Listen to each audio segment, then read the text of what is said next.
Ndi wano nnaku ennuma ate kulumira ki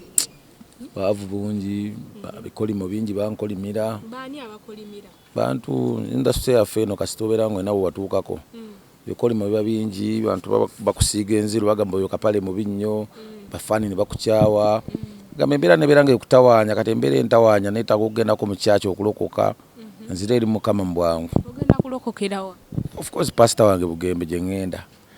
engenda kugendeyo ndokoke mu linnya erya Yesu. Baani abakusumbuwa abo bakozi banno bafaani bo? Bakozi bannange kati bwe bankyaya ne bafaani bange bafaani tebakyanjagala bagaa Kapale alina empisa embi Kapale ayo mbasimayo Kapale akola bati kati nawe ne bafaani bamanyi bo bafaani balinga baana bato bibawulira eri mu bantu bami nawe bebatwala tobanenya ne oluusi abatakutuukiranko pasono okumanya mpisa zo kati atwala biri bigenda mu maaso eri kagamba nosanganga bakozi bannaffe bennyini oli omumiza n'omusanga agenze mwena we mukolera nagamba nannyini kifo oyo Kapale bwaddamu n'akola wano nze siddamu kukolawo okugamba n'osanga embeera nga oli ayagala kukunyigiriza atamanyi bwe olina famire olina abantu boolabirira gamba byebizibu byenkyana naye nga inshallah bijja kuggwa. Bakozi banno nga baani? Asiina gwe nzaga nti oba ono oba oli naye nga bwemanya tumwendaswe eya comedy tulina bwe tukola nabo tulina bwe tutaagalana nabo alinawo empalana eyabaawo nebe ebitono era ebisinga biva mu mawulire mujja ne mutubuuza ebibuuzo ku muntu n'okuba oli n'okuba ono gw'okuba oluusi alina entondo kyoyogedde oza tekinyiiza ye n'anyiiga n'akukyawa n'akukolimira gwe n'osiraana so kati tukyayagala nnyo okwogera amannya g'abantu naye kugamba ye aba yeetegedde asobola okumanya nti kyenkola si kirungi aba alaba asobola okulaba n'amanya nti kino yabadde ategeeza nze. Oba be bakuba n'ebikono obutawasa era n'omukolo ogulabika era gwalimu ebyo ebintu okuba nga gwayiikayiika omukolo ogwo gutokuba gwalimu ebikolimo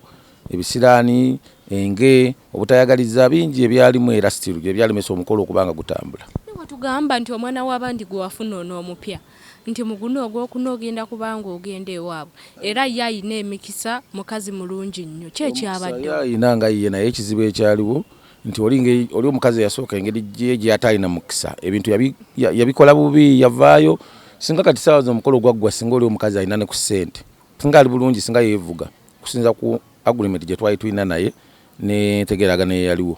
naye kawokuba ndi teyalina mukisa omukisa yagulabanga ekisiraani teyalina bugumiikiriza omanyi mu nsi eno mwetaamu obugumiikiriza bw'olaba ekintu oli kyalina ekirungi naawe ng'okyagala muleke naawe tayimu yo saba mukama onge mukama emmotoka eyo kawundo njagala mu mwaka guno mukama ajja bikukolera naye totandika kunyizimba we yagigula ata n'otandika okuzimba omutima oba tojja kufuna so kati n'olw'ensonga eyo abantu bwe batyo abatotwagaliza bateekawo embeera badde mbasabira mukama bakwateko mu linnya erya Yesu omwaka guno baterere beekube mu mutima bakendeeze empalana ffe empalana terina kyetuyamba terina kyetugattako mu nsi okwagaliza ne Bayibuli ga buli omu ayagalize mu n'emirembe ne mu kyaki batugamba ababuulizi so tugezeeko okuteekawo embeera ey'empalana eveewo abantu tuleme kweyagaliza muze kasitandi bulungi oyo ne bwafa obulamu bwange bwe buvaawo obubona bujja vaawo mata ffena tujja ffa enjawulo eriwo nti leero nfudde leero oli afudde enkya naye nga ffenna enjawulo tewabaawo. Kapale kati muyimiridde mutya n'omukyala kubanga tubadde tumanyi omukolo gunaatera ng'era tutandise okwepimako gomesi naye tulaba tonyega nga bw'omanyi ensonga yaliwo oli nti yavaayo n'akwata ka vidiyo n'agamba ye kyanga musima tetwagalananga ku biki yayogera bingi kama nga omanyi ebintu by'omukolo abantu oli abakusuubiza te pledge card abakusuubiza kati balaba ebintu bye bityo abadde agenda opledginga kasente abatagira ate budget yange nze nga nalinawo sente ntono nze nalinawo nga tezimala kyova nali neetaaga okubanga nnyongerezebwako nga meeting bwe zibeereza emikolo abantu bakwongereko ne kati sente zaagaana owera era nituwandika ebbaluwa nitugiweereze wa ssenga ono omukyalo omupya ne tatwayo ebbanga lisijja kunyonyera ssaawa zino era essaawa yonna n'omukolo tujja ba twagujja mu mawulire era mujja gulabirawo nga guwedde. Naffe ba mikwano gyo tugenda tuyita? Abamu gya bayita abamu sijja bayita. Twakola kyenyo fa abakuloga tumuna kye mwankola naye security purposes. Kapale tugende straight ku lutalo oluli ku social media oluli wakati w'omukulu Bujingo n'omukyala mukyala wa Jessica Kayanja. Olutalo nalulabyeko okwo naye kyenda ndirowoozezza ebintu by'empalana tibiyamba nandirowoozezza mukyala Jessica Kayanja baba alina obutakkaanya ne Bujingo ne Ted Bujingo bandigenze mu inbox zaabwe ne beerangiralangirira eyo okitegeera tebandibadde tebabitiisa ku mpewo nabiteeka mu social media ku ma TV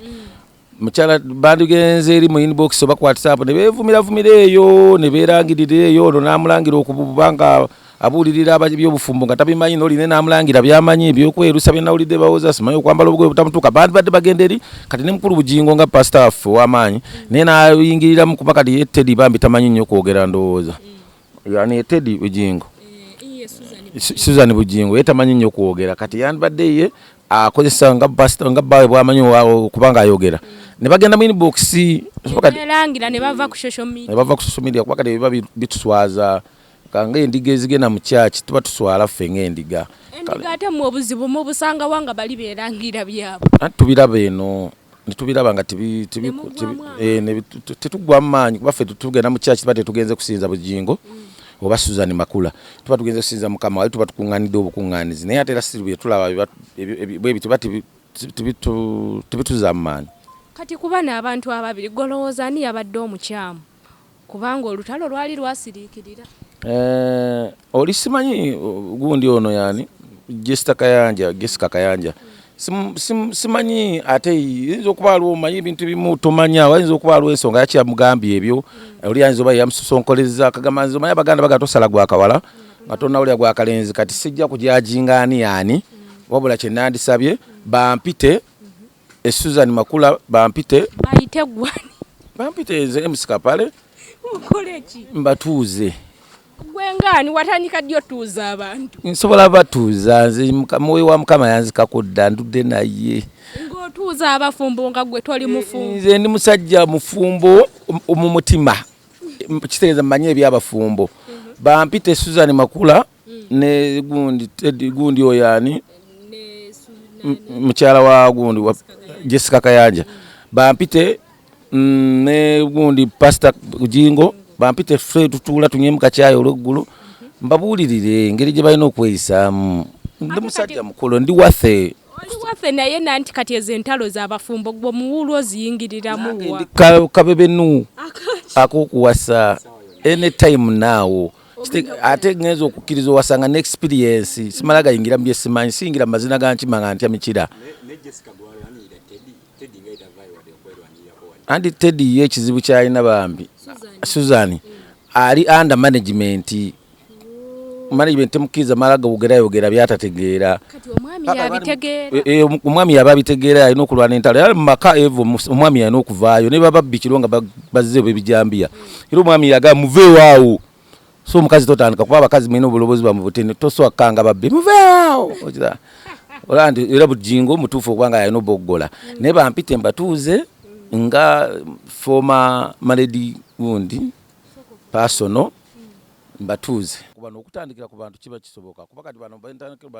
bantu bakulu balina family balina abaana babeera ku social media okwo baba biraba akagamba abaana bo babaswala ate ebintu ebyo bade babijjamu Bambi omukyala Teddy Bujingo kuba Bambi yalina ennaku ye yaguma tayogera yasirika ali ku mulimu gwa Yesu gwa Mukama gwakola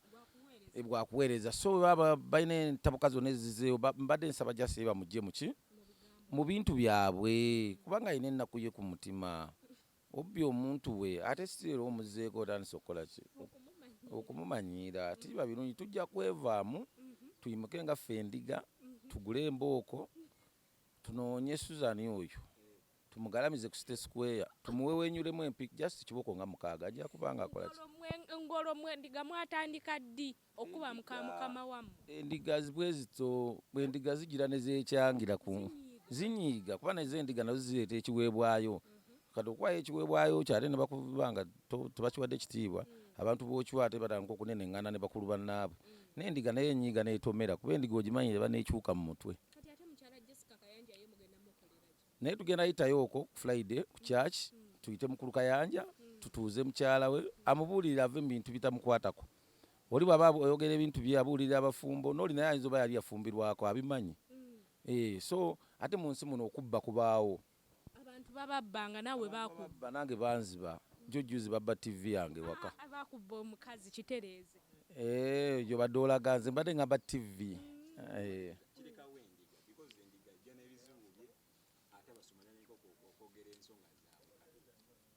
endiga zo kyenzisaba zibeere ngumu kubanga tezize wali kusinza Bujingo oba Kayanja obaani muba muzize kuŋŋaana kusinza Mukama.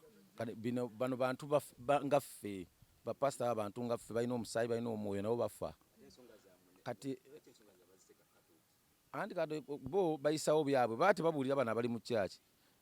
era kyovula Bujingo agamba nnyo munterekana akantu ku TikTok because aba ayagala message etambule ku TikTok ku Facebook aba tabuulira bana abazze aba ayisawo buyisa wali eri ba podium ye yateekawo kubanga awalampirako abantu be tetunaagamba ki ani nze nebyenjogera badde simanyi na gyendi tuli ludda awa nene. Oyagala omukolo gw'enjawulo gubeere n'ebijjukizo mu nnyumba yo kankwanjulire ba King Montage Photo Studio fe bakafulu mu kkuba ebifaananyi n'okukola video olina wedding birthday party kukyala nika baby shower photoshoot oba music shoot na buli kimu kyonna ky'oyagala fe tusobola okuwa ebijjukizo ebirungi eri ebirooto byo ate nno mwana wattu kusintiiza omuntu wa bulijjo tusange bannankulabe ku bitaala ku Prime Tower level 3 room D04 okumanya ebisingawo tukubire ku namba zino noti 7 noti 2 emu noti 4 emu 25 oba noti 755 7 7 oba noti 777 noti 23 4 noti 5 King Montage Photo Studio fe tusobola okuwa ebijjukizo ebirungi ate nno mwana wattu kusintiiza omuntu wa bulijjo.